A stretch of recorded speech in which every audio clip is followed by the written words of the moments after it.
ça. Bienvenue à la soirée de novembre du collectif Ramen. C'est raviver la flamme ou ranimer la flamme? Ranimer. Ranimer.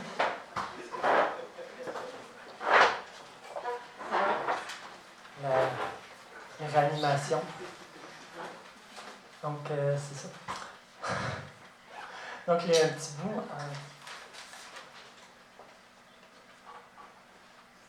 Donc, merci d'être là. On a deux invités, comme d'habitude. Hey, c'est vraiment rough.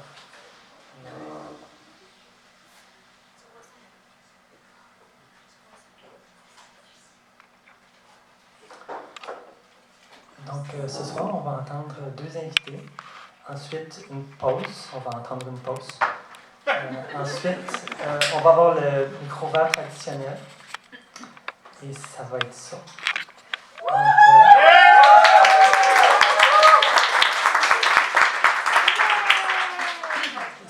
ça sonne peut-être comme pas grand-chose dit comme ça, là, mais ça va aller jusqu'à passer 10 heures, je pense. Donc, on va passer au premier invité, qui est Michael Bergeron. Michael Bergeron voulait devenir BDiste, mais il est plutôt tombé dans les médias. On peut le lire dans La Tribune et l'écouter à Radio-Canada. Il a publié La vie en gros en 2019, Tombé médiatique en 2020 et Cocorico est prévu pour 2023. Il a aussi collaboré avec le Mois de la poésie, le Jamélie, Québec en toutes lettres et le MNBAQ.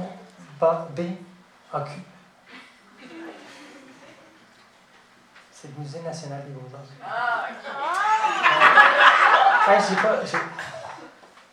Bon, c'est ça. Donc, Michael Bergeron.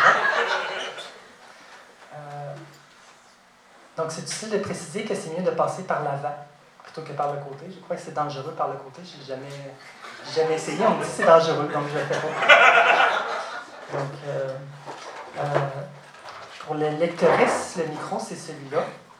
Moi, je vais utiliser celui-là. Donc, je vais...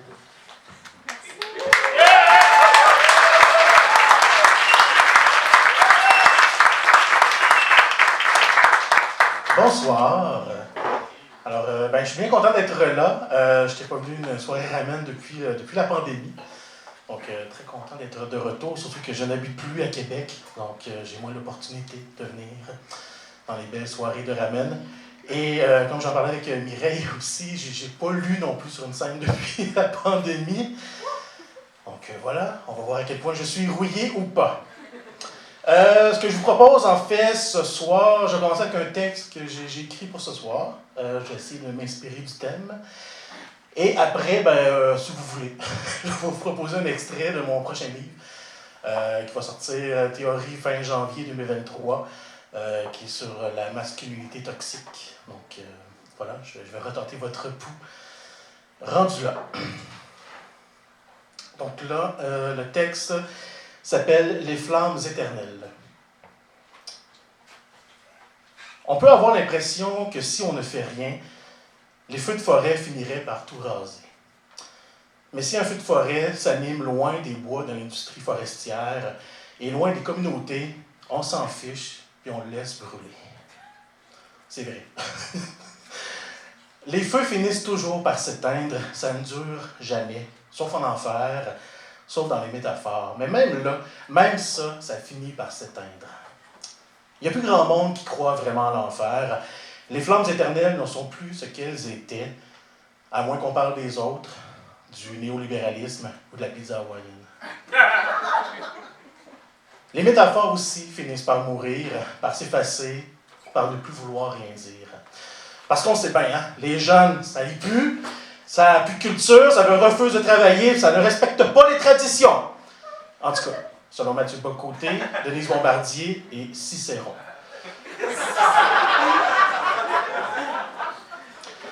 Ouais, même la jeunesse meurt un petit peu.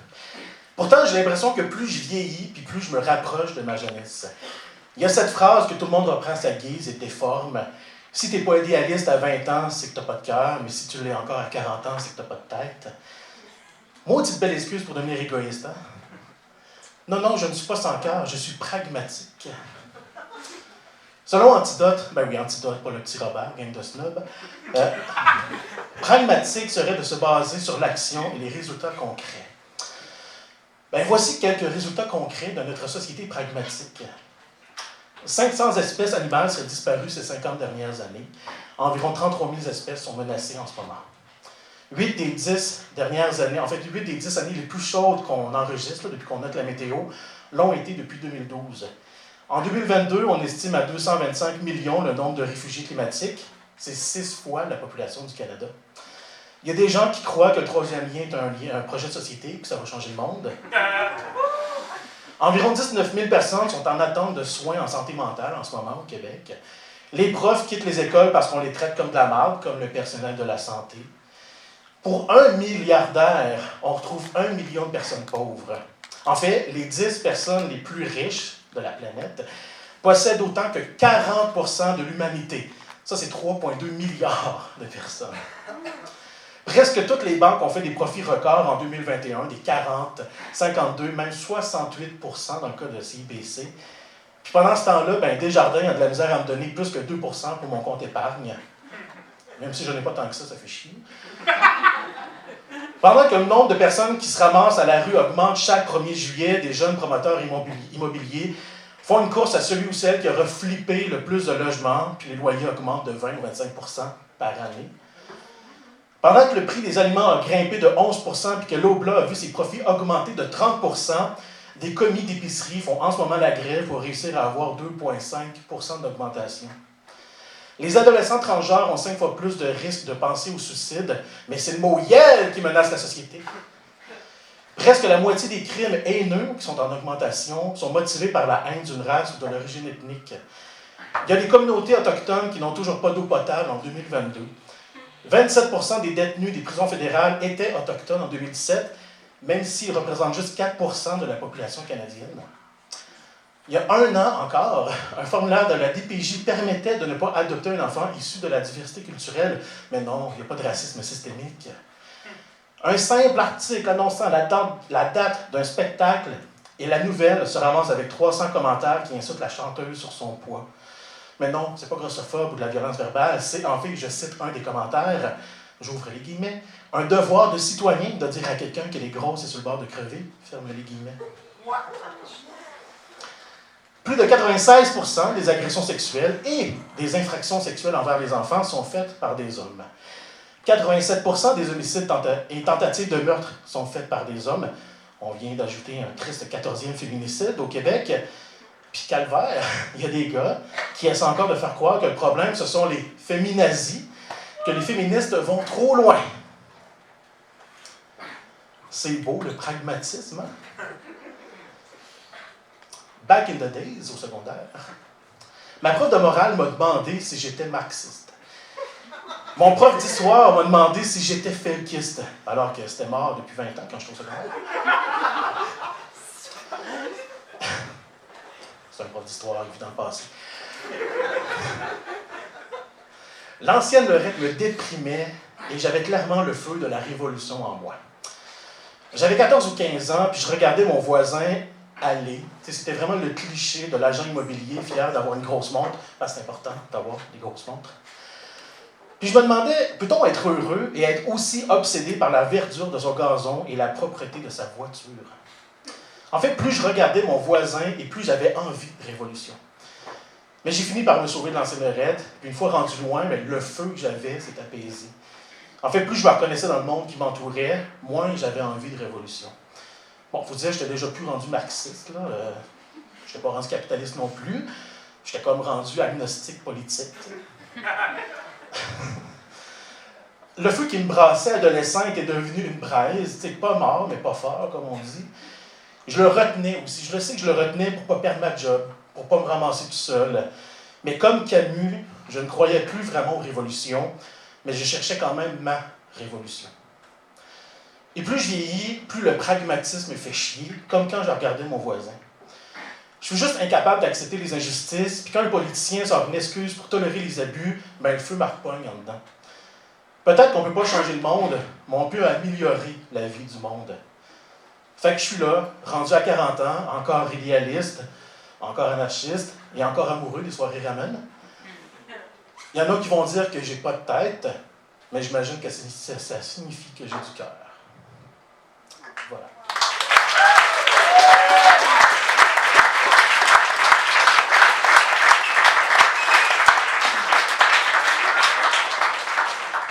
Est-ce que vous voulez l'extrait de mon prochain livre sur la masculinité? C'est un chapitre qui s'appelle « Les pommes pourries ».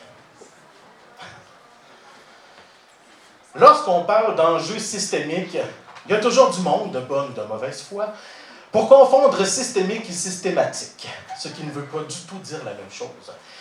Si jamais il faut encore répéter, systématique signifierait en effet que tous les hommes sont violents, mais c'est le mot systémique qui est utilisé, signifiant qu'il y a un mécanisme social qui permet, tolère ou encourage une violence. Il y en a d'autres qui vont s'obstiner que personne n'a volontairement créé un système pour être violent ou raciste ou sexiste. Et encore une fois, ce n'est pas ça non plus que veut dire systémique. Un problème peut se trouver dans un angle mort ou être le résultat d'une conséquence qui n'avait pas été anticipée, mais quand même être là.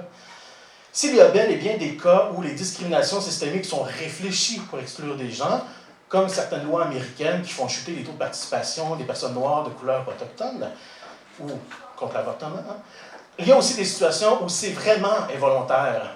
Mais, une fois qu'un organisme ou une société apprend qu'il y a un problème dans son système, puis que rien n'est fait pour corriger le problème, bien là, ça se peut qu'il y en a qui doutent de la bonne foi. Un autre argument fréquent est la théorie des pommes pourries. Tout ne reposerait que sur les pommes pourries. Il y en aurait toujours dans un panier. Le système est parfait. Il y a juste des mauvaises personnes. On dirait un conte pour enfants. C'est un peu comme dans Pocahontas, la version Disney. On sous-entend que ce n'est pas la colonisation le problème, mais juste le méchant gouverneur Ratcliffe. Suffit de le renvoyer en Europe, puis tout va bien aller, parce qu'ils sont bien fins, les colons, tu sais. Si seulement.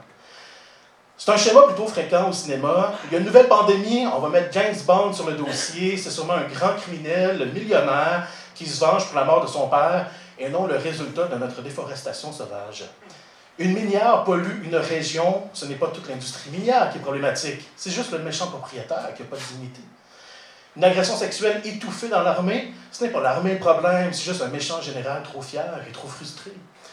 Un jeune ado noir est abattu sans raison par un policier, ce ne sont pas les services policiers le problème, c'est juste que ce policier n'a pas les valeurs à bonne place. Suffit de tasser ses pommes pourries, puis tout va bien aller. Les minières vont être écolos, l'armée va être égalitaire, puis la police va protéger. La théorie de la pomme pourrie peut fonctionner quand on parle d'un cas réellement isolé, d'une exception qui confirme la règle. Mais quand les histoires de bavures policières se multiplient, la présence d'autant de pommes pourries démontre un problème dans le système. Parce que moi, si j'étais policier, je serais vraiment tanné que mes boss engagent autant de pommes pourries. Quand une femme sur 3 subit au moins une violence sexuelle dans sa vie, ça signifie qu'il y a une méchante gang de pommes pourries. Là, je pourrais être sûr, la métaphore ici des pommes pourries, c'est les agresseurs. Pourquoi la société produit-elle autant de pommes pourries? Quel producteur laisserait son verger produire autant de pommes pourries? Est-ce que vous iriez cueillir des pommes dans un verger où une multitude de pommes ne seraient pas mangeables? Ben non. Je ne suis pas surpris que plusieurs femmes se tiennent loin des hommes, ça ne donne pas envie de cueillir. Une autre grande résistance à reconnaître les problèmes systémiques est le conservatisme social. Entre il y a des choses qui ne changent pas. Ça a toujours été le même, puis les appels à la tradition. Pour bien du monde, les sociétés et leurs mœurs sont immuables ou doivent le demeurer. Ben, devinez quoi? Les hommes se plaignent de la perte de la virilité et de pouvoir depuis l'Antiquité, une époque où les femmes n'avaient pas le droit de vote. Alors que bien des hommes d'aujourd'hui sont nostalgiques de la masculinité des années 1980, John Wayne se plaignait en 1960 que ses rôles masculins étaient devenus trop névrosés, puis que c'était bien plus viril en 1945. Theodore Roosevelt se plaignait en 1899 de la morale émasculée de l'époque victorienne. Mais pourtant, les choses changent, heureusement. L'année 2023 est aussi éloignée de 1973 que 1973 est éloignée de 1923. Donc, moi, je suis né en 1982, puis dans ma tête, les années 1920, c'était pas mal l'ancien temps quand j'étais jeune. Les choses changent, les sociétés évoluent, mais on s'en rend moins compte qu'on est en train de le vivre. Parce qu'il y en a des choses qui ont changé entre 1923 et 1973. Puis là, je ne vais même pas parler des technologies, là, juste les mœurs. Le Québec a retiré l'Église de la santé et de l'éducation. Les femmes ont eu le droit de vote. Il y a eu le peace and love, le punk. Les jeunes couples ont commencé à se fréquenter sans chaperon. Le sexe avant le mariage est devenu la norme. L'école classique a fait place aux écoles secondaires et au cégep. Les universités se sont ouvertes aux femmes. Les hommes s'en sont mis à avoir les cheveux longs. La barbe est redevenue courante. Parce qu'elle est venue, partie, est venue. Les femmes ont commencé à demander le divorce. Les homosexuels ont commencé à s'afficher. Des couples multiethniques ont fait leur apparition à la télévision, au cinéma. Des femmes sont devenues députées et ministres. Ça fait quand même beaucoup d'évolutions et de changements de comportement, ça. Et non seulement on a survécu à ces changements, mais ça a même enrichi la société. Alors pourquoi, là, tout d'un coup, on ne pourrait pas continuer à changer en 2023? Et c'est après... 2022, excusez-moi, mon livre va sortir en 2023. On vit dans le futur. C'est à partir de quelle époque exactement qu'il ne faut plus changer? Quand étions-nous parfaits? Est-ce que c'est en 1982, 1957, 1936, 1793, 1492? Quand des gens disent que c'était mieux avant, mais de quel avant? Est-ce que c'était l'avant où les maris avaient le droit de violer leurs femmes? Est-ce que c'est celui où les femmes n'avaient pas le droit de vote? Est-ce que c'est celui où les femmes perdaient leur droit à l'autonomie une fois qu'elles se mariaient? Est-ce que c'est celui où l'avortement était criminalisé? Est-ce que c'est celui où les agressions sexuelles restaient dans l'ombre au lieu d'être dénoncées? Il y a une époque, le rose était associé aux hommes et le bleu aux femmes, puis c'est devenu l'inverse. Mais au nom de la tradition, il ne faudrait surtout pas aujourd'hui redonner le bleu aux filles et le rose aux garçons, ou encore toutes les autres couleurs à n'importe qui. Il y a une époque, on a inventé les talons hauts pour les hommes pour qu'ils paraissent mieux, plus grands, plus gracieux, plus chics. Puis les talons sont passés du côté de la mode féminine. Et là, on dit aujourd'hui qu'au nom de la tradition, les hommes ne pourraient pas rechausser des talons hauts aujourd'hui. À plusieurs époques, les normes de beauté voulaient que les hommes se maquillent et portent la perruque pour être distingués. Et aujourd'hui, encore une fois, au nom de la tradition, les hommes ne devraient pas se maquiller. Il n'y en a pas de tradition qui dure depuis la nuit des temps. Il n'y en a pas de comportements qui n'ont jamais changé depuis que l'homme a inventé le feu. Au contraire, un clin d'œil à la thématique. C'est fort! Je suis tellement méta. Au contraire, l'être humain a passé son temps à s'adapter selon les climats, les croyances, les modes, l'évolution des connaissances. Il n'y en a pas de nature profonde de l'homme ou de la femme.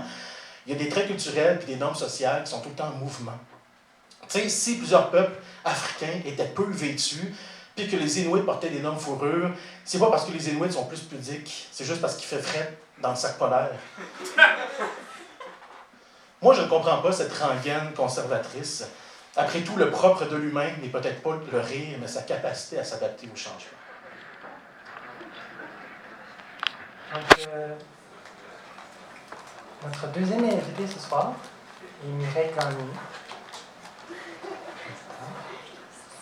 Mireille Gagné est née à l'île aux Crues et vit à Québec. Depuis 2010, elle a publié des livres de poésie, de nouvelles et le roman Le Lièvre d'Amérique. Bois de fer est son 8e livre aux éditions La Peuplade.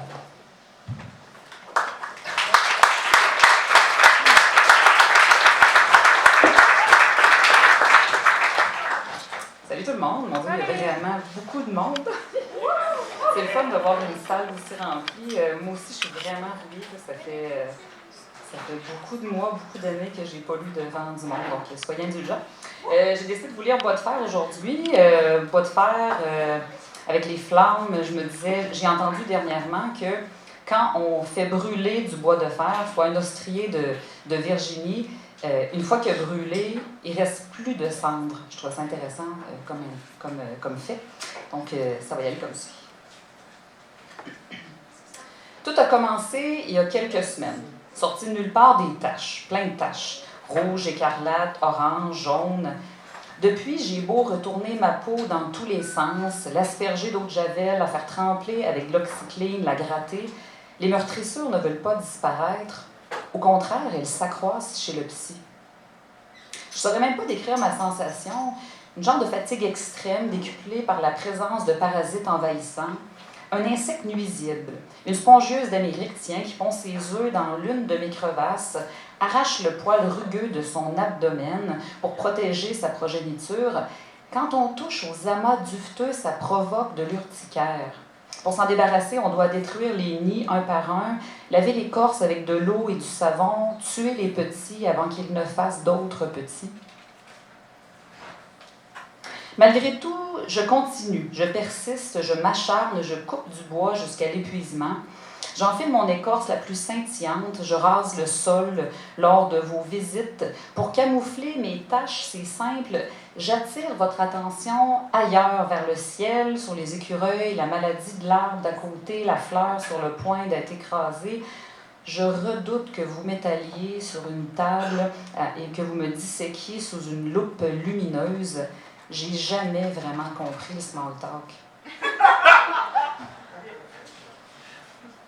Dans l'espoir de me réanimer, j'ingurgite toutes sortes de savantes mixtures bio, de vitamines, de capsules colorées, décolorées.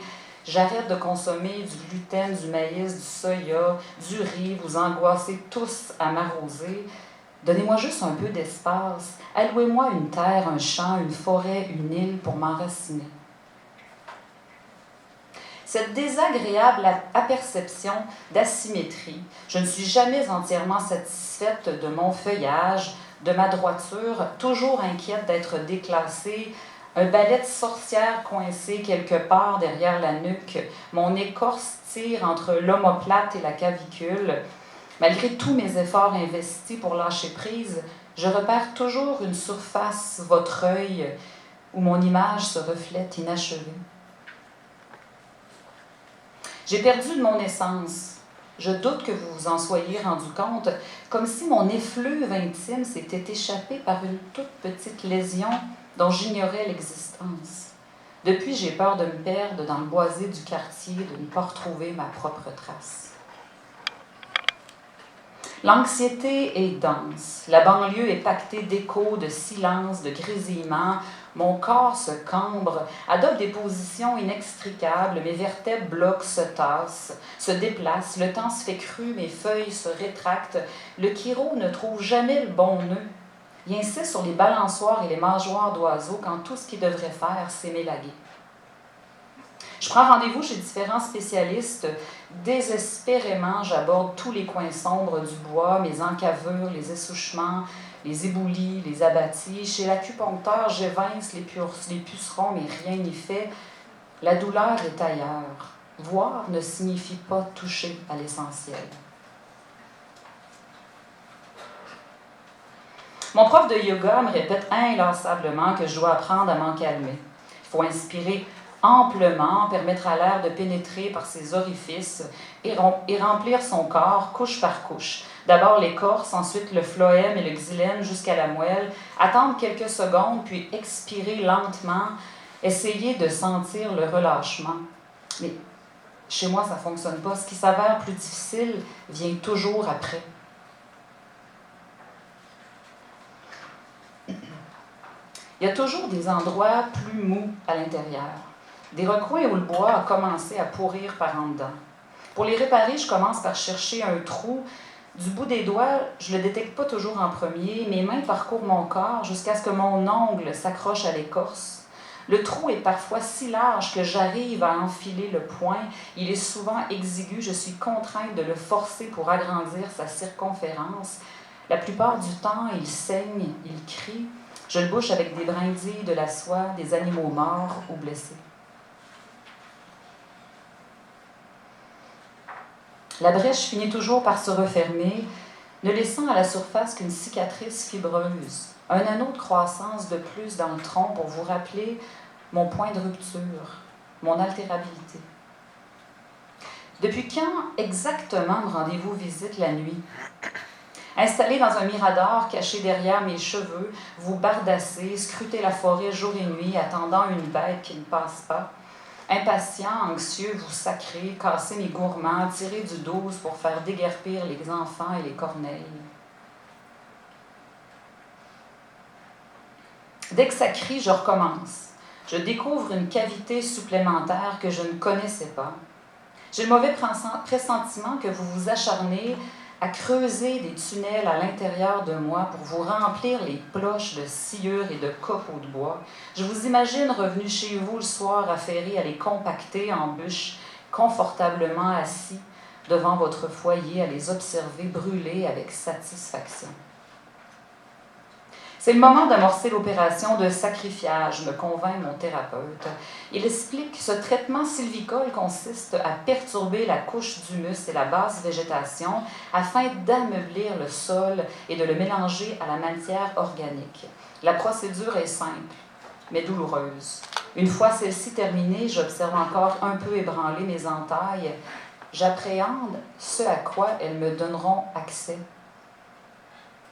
Après avoir pulvérisé l'insecticide, impossible de prédire la quantité d'insectes sur le point d'être expulsés du nid. Entièrement absorbée par mon inanité, je monte de mes extrémités. Juste avant l'apport de sève, une coiffeuse m'a dit que ça aide à les fortifier. Équipée d'une scie mécanique bien huilée, parfaitement aiguisée pour ne pas déchirer la peau ou déchiqueter la chair, je fais extrêmement attention. Je dépose ensuite mes parties, l'écorce vers le haut pour les faire sécher au soleil. J'ai espoir de servir au moins de bon bois d'allumage. J'ai malheureusement grandi du mauvais côté de la rue, écartelée avec les fils électriques qui me passent au travers. On a tellement ébranché mon ventre que ce n'est qu'une question de temps avant que la ville ne signe l'avis de ma condamnation. Pleinement consciente de ma condition, je bloque le chemin depuis un trop grand nombre d'années. Mes branches se sont développées telles d'immenses mains surplombant le coin de la rue. Personne ne sait si je suis arrivée avant ou après le coulage des fondations. Pour ça, il faudrait qu'on me débite et que l'on compte mes cernes. Mais si j'étais là avant la construction de la maison, pourquoi le promoteur a-t-il décidé de me conserver? N'a-t-il pas anticipé le jour où je défoncerais le terrain pour devenir une entrave à la circulation et au déneigement? Ou au contraire, m'a-t-il planté ici en toute connaissance de cause pour que je m'épanouisse? Quand j'étais petite, je savais jouer à la lenteur. C'était facile, il suffisait de retenir le paysage.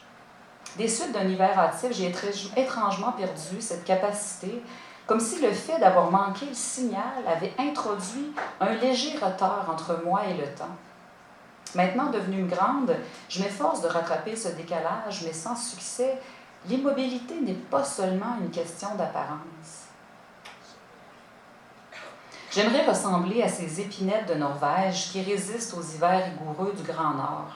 Aussitôt que leurs branches se chargent de neige, elles s'inclinent progressivement jusqu'à se poser les unes par-dessus les autres, telles des tuiles.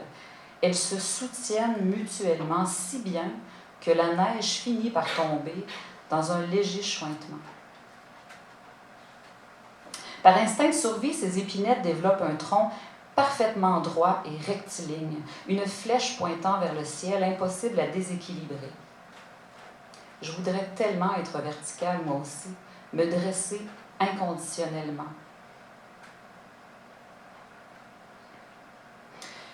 On me répète régulièrement que mes feuilles doivent tomber une par une. Ça ne devrait pas être douloureux.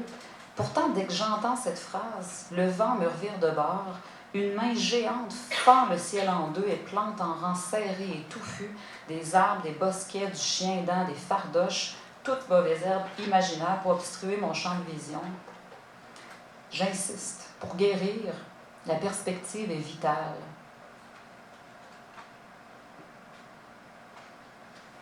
Certaines pensées m'obsèdent, ne veulent pas me quitter. Une nuée d'étourneaux s'agrippant voracement à mes branches, avec leurs pattes rougeâtres et nueuses. Quand le vent souffle, on les voit se balancer de haut en bas sur les branches, comme s'ils étaient assis sur des ressorts. Ces oiseaux paraissent pas très lourds, on pourrait même les confondre avec la maladie du nodule noir, causée par un champignon qui attaque les branches, en formant des masses allongées et dures. Et en s'approchant, on voit très bien la différence. Il suffit de crier pour les faire déguerpir, mais ils reviennent toujours jusqu'à ce qu'il n'y ait plus rien à manger. Mon thérapeute m'explique que les nœuds sont dus à une modification de la structure du bois en lien avec l'existence d'une branche. Cette dernière, en poussant, provoque un détournement local des fibres, ce qui peut rendre la surface prucheuse, esthétiquement disgracieuse et mécaniquement fragile. Les nœuds noirs, quant à eux, sont causés par une branche qui tombe d'elle-même en laissant sur le tronc une marque qui a du mal à cicatriser et qui pourrit avant d'être recouverte. En les observant de près, on peut même y déceler de multiples visages. Une fois ma vie terminée, sciée en lattes de 3/4 de pouce d'épaisseur, je pense pas qu'on me vendra parmi le bois select. Je serai sans doute placée directement en solde dès mon arrivée à la quincaillerie. Malgré le bouche-port et plusieurs couches de vernis, il restera toujours une vulnérabilité en profondeur. Mais une chose est sûre, et je vous le rappelle ce soir, malgré tout, il faut garder espoir qu'une partie de soi puisse être sauvée. Merci. Bonne soirée.